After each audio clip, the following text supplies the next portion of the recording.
Welcome to Big Blend Radio with your hosts Lisa and Nancy, editors of BigBlendMagazine.com.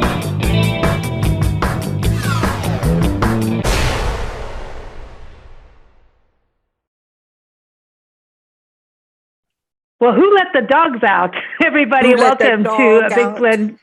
Who let the dogs out? Welcome to Big Blend Radio's Toast to the Art Show with Nancy and Lisa. Yes, the crazy mother-daughter travel team on the Love Your Parks tour. We travel full-time across the country documenting parks and public lands, all while we publish our different Big Blend magazines, all digital. You can see it all at blendradioandtv.com. And yeah, who let the dogs out? We are big animal people, and we also pet sit as we travel across the country. And so there's quite a few times where that saying comes up, who let the dogs out? And that really ties into our guest today, which is author Alice Kaltman. She is joining us to talk about her writing. She's written all kinds of stories and novels, and her latest novel is called Dawg Towne, and that's Dog, D-A-W-G, who let the dogs out in Dawg Towne, and that's T-O-W-N-E. So Dawg Towne, and it's out now, so you can go to alicekaltman.com, and that's Kaltman with a K, and you can get on all your favorite places. But welcome to the show, Alice. How are you? Oh, I'm great. Thank you guys so much for having me. This is so much fun, and I love, who who let the dogs out? There you got it, huh? Now I've got it stuck in my head for the rest of the day. I know. I'm going to send you the video. You got to watch it. You got to watch the music video. It's like so funny because that does happen. It does happen. Mm-hmm. You're like, uh-oh, something's going on in the neighborhood, and that's what's so cool. But just, I know Nancy's like been knee deep in your novel, but I started reading it, and I even love the very introduction of it where you talk about town. Well, town tells us who town is. And it feels like very, takes you through generations. And that's something interesting to think about the land before we start putting in a suburb, Yeah. all those memories. All the actual land itself, and the sort of, I guess you would even call it the biosphere. Like I really had this idea of wanting, I guess, a kind of an all over narrator framing the different sections of the book. And I had never written from I guess it's be called a non-sentient being before. So, whether that's a god or a spirit or whatever, but to me, it's the land. And so I wanted to take us through that kind of evolution of the land, and then until people come and kind of mess it up in a way, but also make it more beautiful, and kind of the land's relationship to human civilization too. I mean, that makes the book sound all heavy duty, but which it's not. But no, but it also talks about the smells of the land, and that's why the dogs want to go out. They want to sniff everything. I was cracking up at the different smells, and I'm like, because all I thought was, oh, is this a dog? And then I'm like, well, the dog is like really a sentient being who's been here like for generations. But it was like, oh, he's smelling carcass, and then he's smelling moss. I'm like, yeah, I wonder about that. What are dogs taking in when they're sniffing the neighborhood? Like, what are they? I know there's the other dogs. Yeah, but is it like, ooh? Yeah. Hey, do you ever feel like since you write from the perspective for a bit there of the land, that the trees are watching you? Right. Yeah. No, always. I mean, when I'm out in nature, I'm always like, hi. And of course, there's also all this literature now about trees having actual feelings. I forget what the woman's name, the scientist who's been studying it forever. And I think that just sort of the trees, I feel like everything's watching me. Yeah. I have trouble sometimes just like cutting a flower off a bush in my backyard because I feel like, ow, maybe they don't want me to do that. So, yeah. Well, it's true. If you want to see flowers, go outside instead of cutting them down and putting them inside. Right. Yeah. It's kind of like nature calling you outside. Yeah. Let the dogs out again. See, here we go. Yeah, now, Dawg Towne. Go ahead, Nancy. I was just going to say, that painting where all the dogs are playing poker? Oh, yes. Yeah. That's kind of like what your book is like to me. It's like all all the characters playing poker. Right. Well, it's almost like, I mean, so since the dogs are kind of like, I feel like the dogs are central to the book, but they're kind of like secondary characters. Like the book is really about the human beings who live in this town, and they know the thing that connects them all is they all have dogs that they lose. And I don't want to give away too much about what happens in the book, but it's sort of the dogs are kind of like the observers in a way. They're the glue, and they're also sort of like the observers. So I could see that famous poker picture is almost like the dogs are holding like a card that shows they're human on it, like they could like Balthazar and Angus and Gordon. These are all the dog names. They could all be like sitting around and playing a little human poker. Right. It's true. I'll raise you one Lucinda if you give me a Brady. That's right. Yeah. They should run for office. Right. That'd be fun. When you get into the neighborhood setting, though, it's really funny. I mean, like I was saying, as pet sitting, we're in these different neighborhoods all the time, and you can tell who the neighborhood spy is. Yeah. It's like they know, and then people want to know stuff about, are they coming back at this time? And I'm like, I'm not telling you anything. I don't know you. You're not going to, there are the neighbors. And people are always like, did you get to meet the neighbors? I'm like, I just don't know. I'm not doing that. Not getting it. But then Nancy is the neighborhood spy. She is one of them. But we quickly detect who is the neighborhood spy. Exactly. But I think that's what's so cool about your book is you are getting into human nature. But like Nancy keeps running out. She goes, okay, now she's got a girl doing this, and she's got a thief, and she's got a this. And it's like all these different characters and people, in your neighborhood, who's doing what, but not always everything. Yeah. You know what I mean? Yeah. It's interesting.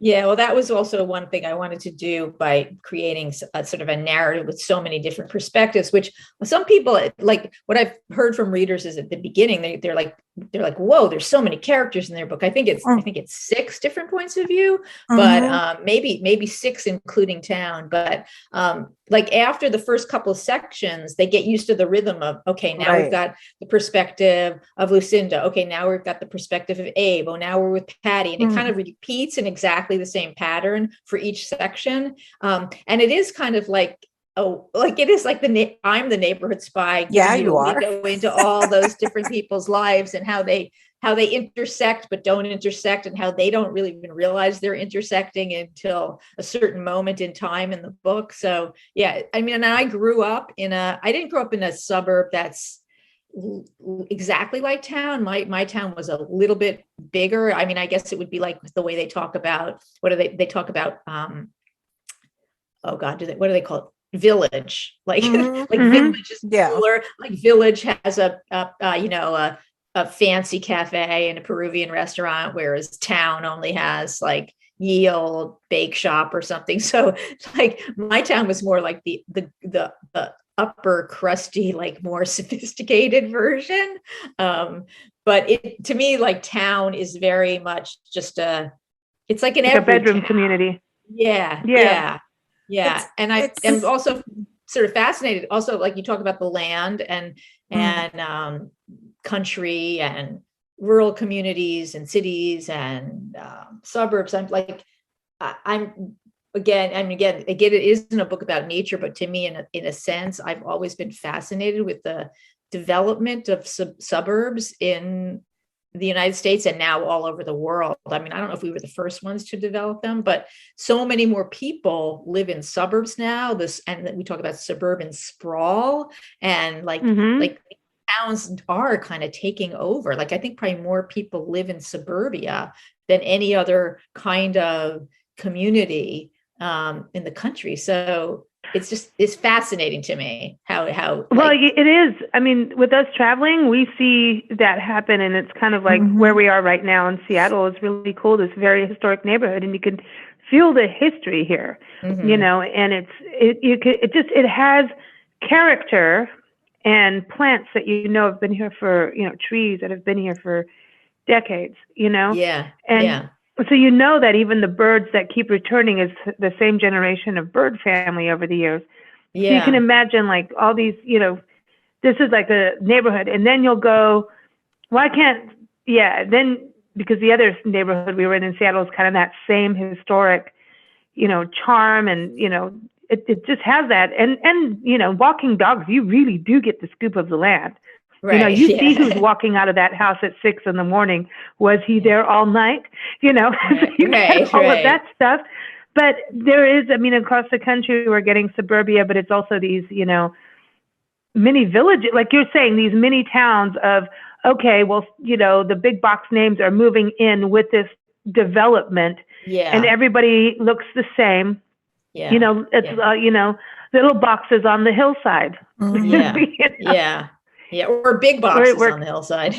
Yeah, really. That's more like it. If you go to Asia, you're getting little boxes going up, so it's, it's interesting how we in this country do take opportunity to settle our land. In some ways, not so good. Yeah, people just really got tired of living in crowded cities. Yeah. And you wanted a little bit more of a landscape with trees and flowers and things outside that are pretty instead of just all concrete. I can understand why people move out and live in the suburbs. Yeah. No, it's totally understandable. And I think that's why. But it's just, to me, it creates these, like you say, these bizarre situations where it's like, who's the neighborhood spy? Like, like it's, right. Like who's walking around and looking over the fences into those yards and seeing what kind of like lawn furniture they have. And, they're putting in a pool. And, like what kind of car? They just got a new car. It's like very specific, I think, which is why I wrote the book. Well, next door, you should come in this house next door. They're doing some renovating and building, and there's this real slow hammering, and every fourth beat is followed by some swear words. So I know somebody keeps hitting their thumb.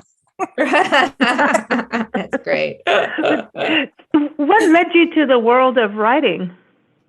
Well, I kind of have I won't say a typical trajectory, but sort of one that I think a lot of people do. I started writing when my daughter was very little. I kind of would be like looking at picture books with her. And I was like, let me see if I can write a picture book. And so I tried that. And then that kind of fizzled out. And then I thought that it was really like once she started reading sort of chapter books and sort of like middle grade fantasy books and stuff like that, I just sort of somehow thought, God, it'd be kind of fun to try to write one of these. I was not a person who wanted to be a writer when I was younger at all. Like it was never even occurred to me that writing would be a thing that I would ever do. And I spent a lot of my early, adulthood doing completely different things than writing. I was a professional dancer for, a long time. And then I kind of continued to dance while I also got a degree in social work. So I was working as a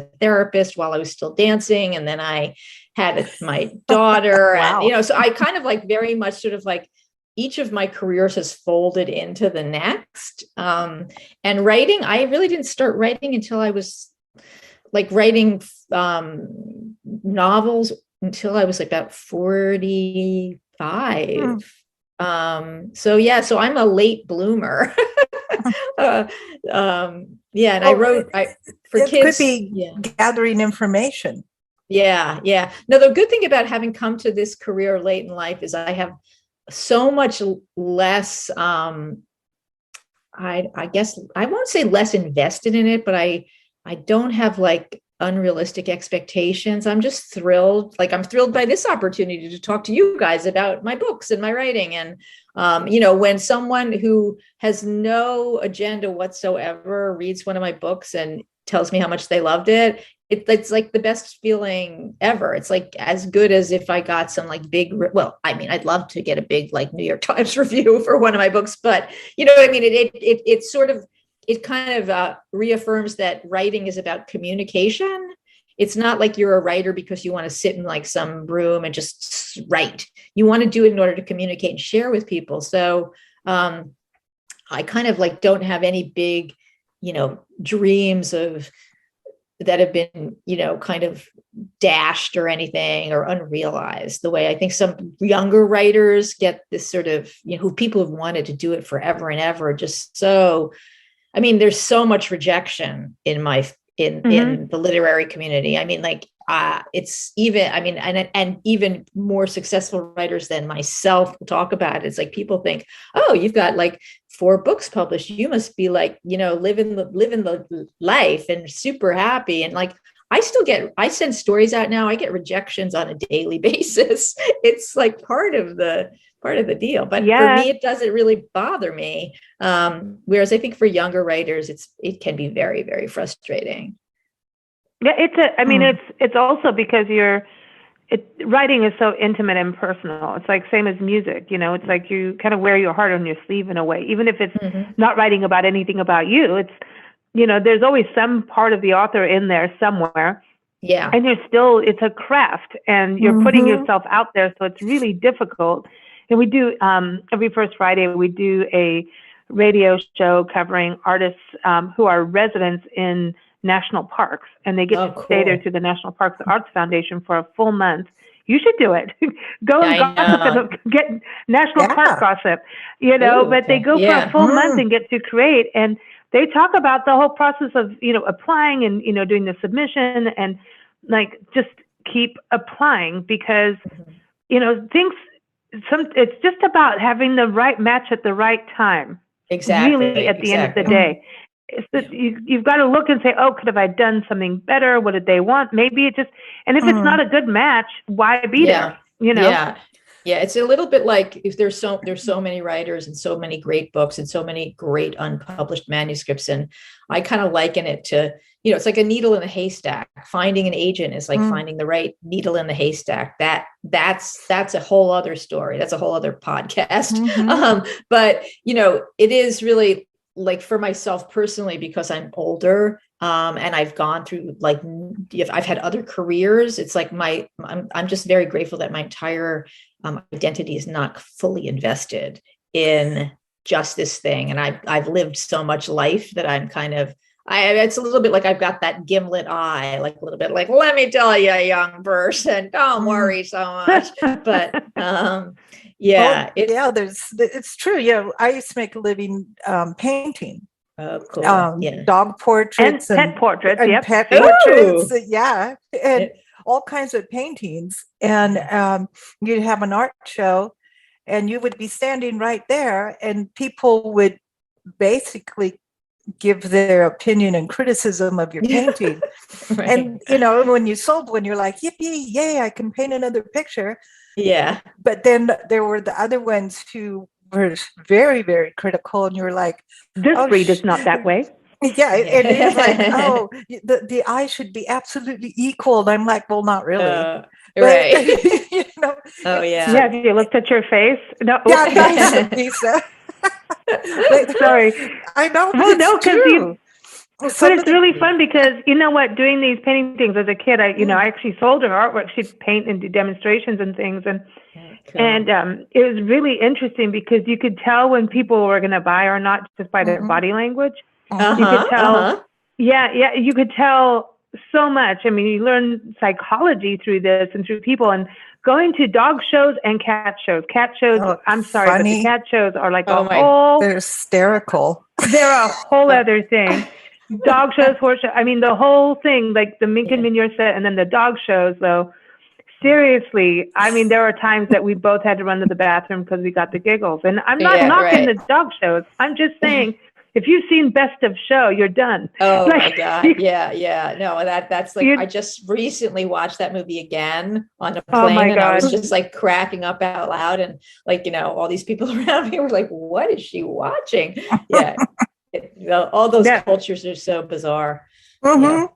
It's weird. It is interesting. But for you, have you always had dogs in your lives? Because you got Ollie. I have Ollie, my little Ollie boy. Cute. Yeah. We're taking care of an Ollie right now. it's kitten, become though. a very popular name for a cat Ollie. That's interesting. Like there's like so many dog Ollies in my neighborhood now, which is really funny. fun. Really? It's like Big Ollie, Little Ollie, Young Ollie. We have different names for them. But yeah, when I grew up, I had dogs. We had a dachshund named Mimi, who when I was born was already kind of old, and she was so fat that her stomach hit the floor and had a big callus on it.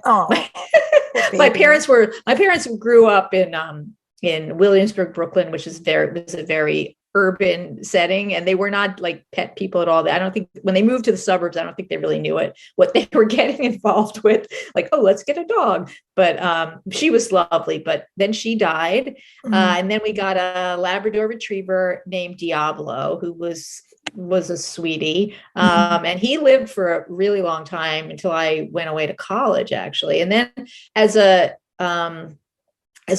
grown person on my own, I didn't have dogs until we got Ollie when he was abandoned in our front yard 4.5 years ago. So I didn't have a dog. I had cats. I had a cat named Samson for 19 years. He was my longest term relationship for a very long time. And then another abandoned kitty named Bruno, who kind of followed me home, literally across the middle of Broadway, which is a very, very, very busy street in Manhattan. And sort of found his way to my building, it's all this sort of weird, pet people get it. It was like meant to be kismet sort of stuff. And we weren't going to get a dog until Ollie showed up and was abandoned in our little front yard in Brooklyn here.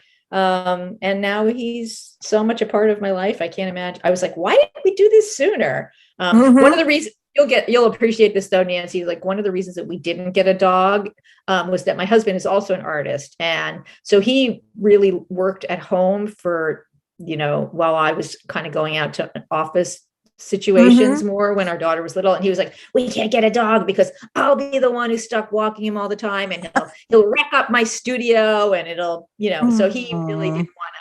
But then of course he's also the most dog loving person in the family, so he's a goner. So yeah, that's funny. That happens. I mean, I still want to do a show just on the positive things that dogs bring you, in animals, because like if you're so computer centric, how many of us are sitting on our butts at the computer? Yeah. And then hours will go by and a dog will come and say, no, it's time to play. Get off your butt. We need to go inspect the neighborhood. See, this is the thing, the gossip. Yeah. We need to know what's going on. The neighbors did this over here. They planted it last night, and that other dogs have already peed on that tree. I need to go and check on the tree. Right. And they really do like fire hydrants. They really do. I don't care if it's a girl or a boy. They want it. No, they really do. There's a fire hydrant in this neighborhood that is it's like it's actually a fire, one of those old ones where people in the neighborhood used to go and like pull a thing down and it would call the fire department. So it's like not no way. It's like almost historical thing, but it's classic fire hydrant. Yes, classic. And it is covered. I mean, it is the pee stop spot. And this is Brooklyn. There are tons of dogs. One of the things that inspired me to write this book was it was before we even had Ollie, and I would walk around this neighborhood and I would notice dogs that were, waiting outside cafes or, corner markets, like just patiently waiting for their owners. And I was always like, aren't you scared that someone's going to come and steal your dog? Exactly. Yeah. And it does happen on occasion, but that sort of sparked the whole idea for a story called Gifted and Talented, which then turned into this novel, Dawg Towne, because I was just like, oh, what would happen if someone stole all of these people's dogs? And then it was like, oh, what about the people who she steals the dogs from? So dogs are very much kind of sort of, they really are at the center of so much life here. You should write Cat Town. I know, I've thought about it. Yeah, because they just stroll up and down the neighborhood and they gather information and they spy on people. They're real spies, and they run everything. So you have your dogs doing the poker table. You'll have the cats on the upper floor with puppet strings over the dogs. That's how it runs. Yeah. I feel like they are like the cats are sort of like the constantly observing, kind of in their heads, forming deep criticism and deep thoughts about what they're seeing. Right. Yeah, it's funny because like they'll stare at you for hours and they're like, look at what she's doing today. Yeah. And then when they move, they bump into another cat. They just bump into them, like literally bump into them. Like, hey, you know what she did? Yeah. No. And then like where we are now, the cat, cats have their 3 to 4 o'clock in the morning spin around the house, wake you up, and then you finally go back to sleep. But now there's a cat, Sir Feynman. Feynman, I've got to get it right. It is Feynman. Yes, Feynman. Named after a physicist. He wakes me up by just sitting and staring at me in my face. That's so dead funny. stare, like you're going to get up, Yeah. And so you wonder, like, what are you? Why are you? What? But we had a cat that used to do that. If someone stayed over, they would just get up there and look at them snore. So obviously I'm snoring. I don't know. Right. But I love that you've got all these characters. And Nancy was saying that as she was reading it, she's like, this has to be a TV series or some kind of like Netflix show. Would you want that? Oh, well, that would be amazing. Like from your lips to the powers that be in Hollywood's, brains, if you know anybody, send it to them. It'd be so much fun, especially with all the different dogs. Yeah, right. Wouldn't that would be a fun series. It really would. Yeah. I could also imagine like it being redone like as a mini series where each character has an episode. So it's sort of, you get all the other characters in the episode, but it would be sort of like a 6 or 7 character just mini series or something. So you seem very connected to, this is very character driven, which I think really people love. I mean, that's why Seinfeld did so well, right? It was about characters, not necessarily, just the quirky, weird stuff of people. And that's what made it successful, right? So with your writing, all your writings, I know you do stories and you've got other books and podcasts and all kinds of good stuff going on. Is all of your writing character driven? I think it is. I mean, I didn't realize it until people pointed that out to me, but it definitely is. I think character is one of the things that interest me the most. My day job is that I'm a psychotherapist. I've been talking to people about, I've been talking to people about. You should have told us that before you came on here. Yeah. I mean, the foibles and sort of crazy weirdnesses of people have always been fascinating to me. And I love people and I have a lot of compassion for them, but I also have a lot of, I see the irony in a lot of behavior.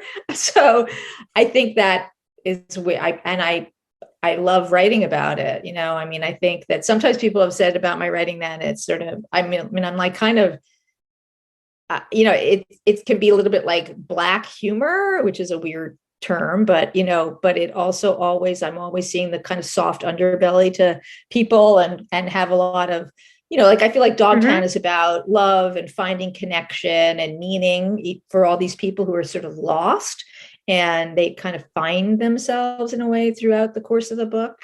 Or they find connections that they didn't have before. Character is my thing. I'm very much a character driven. Yeah, and that's where comedy comes in because if you've got to laugh at the weirdness, right? And because we're all weird. I'm sorry, but I mean, and if you're perfect, you're really weird. But you gotta. I mean, when you have the characters, that's where comedy and drama hold hands really tightly. Yeah. It's very much so. We have so many excuses for our behaviors. We rationalize every single thing that we say and do. And you always think, well, if you're rationalizing, you did something wrong. This is exactly how Nancy and I argue. We have an excuse for everything. Or a reason. Mine are reasons. Hers are excuses. Right.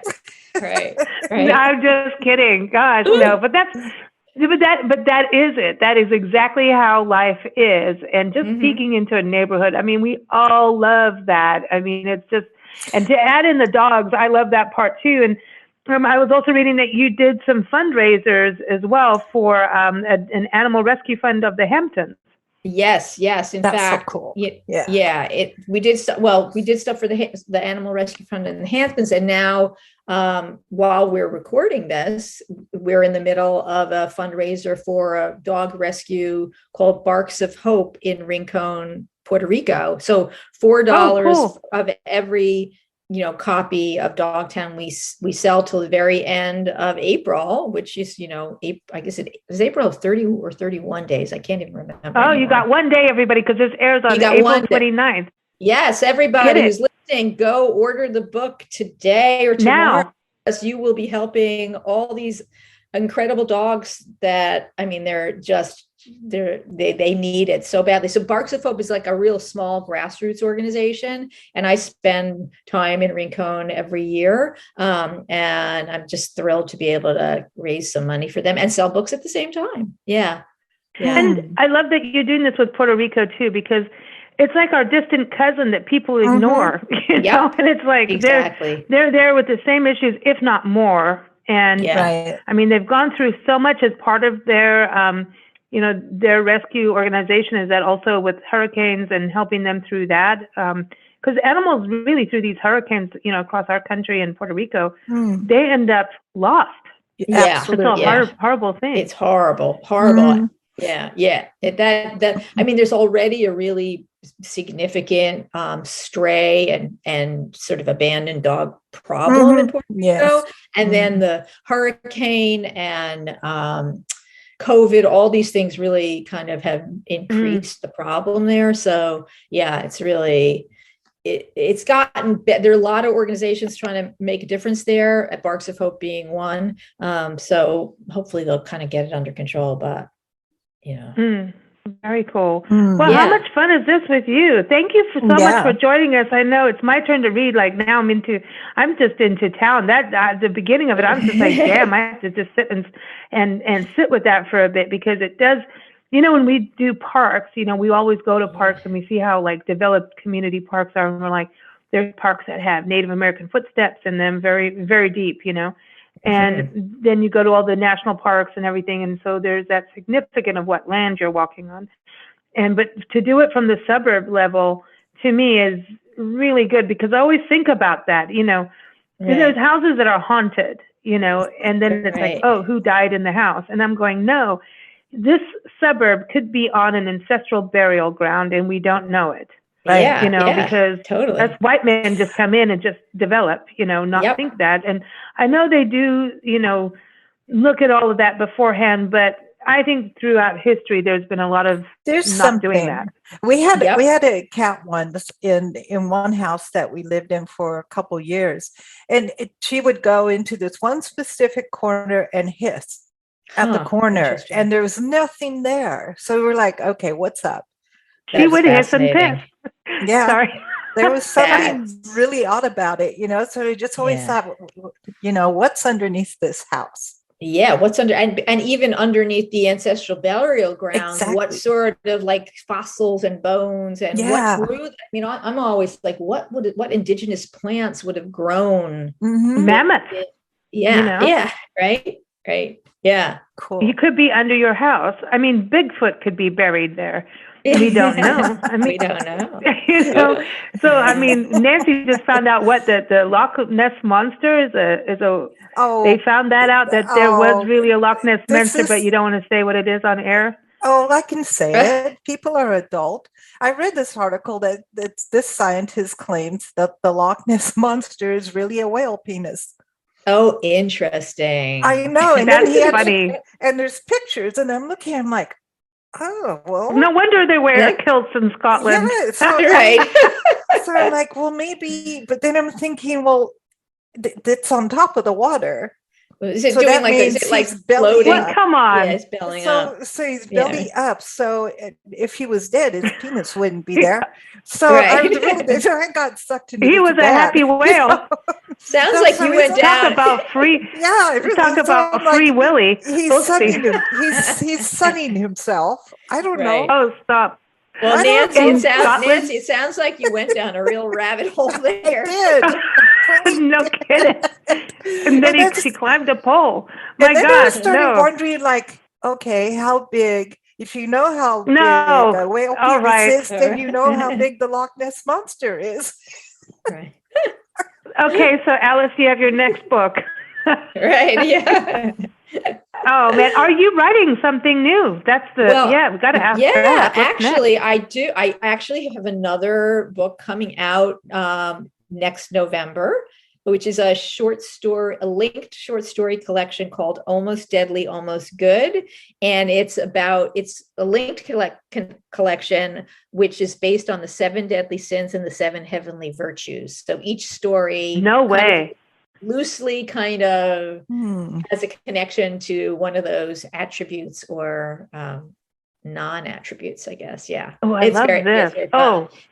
Yeah. And actually, you got to keep us posted. Yeah, I will. 3 of the characters from Dawg Towne have stories, sort of, they're kind of, their stories are in this book, kind of slightly edited and changed to sort of fit a different sort of, it's not based in town. So it's kind of a less, it's not a town centric book. It's a sins and virtue centric book. I like that. I like that. Do you know that they have a sin tax in Seattle? Yeah. If you drink liquor, you have to pay a sin tax. Oh my God. So I'll send you some stories from Seattle. I mean, it's I don't know. It's like the 1600s. That's I so know. funny. That is really, you've sinned. And now you must pay the government. I'm like, what? I know. So the government gets paid, and they like it that they get paid. So of course they do. I want to know what the sins are that, like, drinking alcohol. Apparently, it all became because Seattle's one of the first. Seattle and Colorado, Washington State, I think, and Colorado became. They legalized marijuana first. Okay. Right. And so I think they said, okay, so weed is a sin and now liquor is a sin too. So we're going to make double the money. It's funny. So if you drink wine, which we drink a lot of wine, we're not sinners. But if you drink liquor, you're going to hell. And if you smoke weed, you're also going to go to hell. But you may not you feel get to pay more too. And you pay the tax for it. You have to pay for it. You're allowed to do it, but you pay tax for it. Exactly. All right. Yeah. Do you see something? Tax. Yeah. Don't you see something wrong in there? Like, there's a little something wrong in that. Yeah, exactly. Like, we're going to legalize this, but we're going to make you pay for it because it's bad. But they couldn't do a sin tax on wine because Jesus made wine into water. So you cannot. Water into wine. Yeah. You cannot sin that, like do a sin tax on that. So we're safe. But safe. But Alice, it's been a blast chatting with you. Thank you so much. Wonderful. And everyone, Dawg Towne is out now, and that's DAWG and Town with the E on the end. And you can get it anywhere you buy books, and places like bookshop.org, which actually supports independent bookstores. Yay. I love that. Yay. And of course, Amazon. We love that. Whatever we can do for independent bookstores. And a lot of them are dog friendly too. I've noticed they have dog water, dog biscuits, and you can also go to Alice's website, alicekaltman.com, and that's K for the Kaltman. And you're on Facebook, right? Is that the best place for people to connect with you, social media? Twitter, Instagram. Twitter and Instagram are probably better. I'm on Facebook, but not quite as much as the others. But they can find me on Facebook also.